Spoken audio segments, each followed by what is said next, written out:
విజయనగరం జిల్లా గజపతి నగర్లోని టీడీపీ కార్యాలయంలో టీడీపీ 44వ ఆవిర్భావ వేడుకలను ఘనంగా నిర్వహించారు. ఈ వేడుకలో మంత్రి కొండపల్లి శ్రీనివాస్ పాల్గొన్నారు. తెలుగువారి ఆత్మగౌరవ ప్రతీక తెలుగుదేశం పార్టీ అని మంత్రి కొండపల్లి శ్రీనివాస్ అన్నారు. నాడు దివంగత నేత ఎన్టీఆర్ నాటిన మొక్కనే నేడు మహావృక్షమై తెలుగు గడ్డపై వెలుగులు విరజిమ్ముతోందన్నారు. ప్రజా సంక్షేమమే లక్ష్యంగా టీడీపీ ముందుకు సాగుతోందన్నారు. ఈ సందర్భంగా టీడీపీ కార్యకర్తలు, అభిమానులకు మంత్రి కొండపల్లి శ్రీనివాస్ శుభాకాంక్షలు తెలిపారు.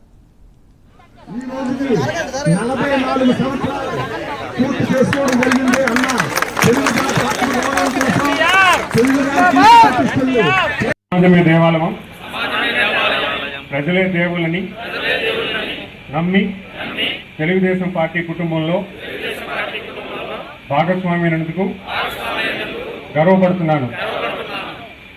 తెలుగువారి ఆత్మగౌరవం నినాదంతో పుట్టిన నా పార్టీ కోసం, తెలుగు జాతి సమగ్ర అభివృద్ధి కోసం యువత, విద్యార్థులు, పేద, బడుగు, బలహీన వర్గాల సంక్షేమమే నా ధ్యేయం.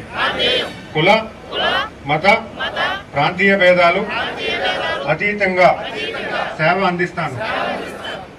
దేశ సమగ్రతను కాపాడటం నా బాధ్యతగా భావిస్తాను. రాజకీయాలను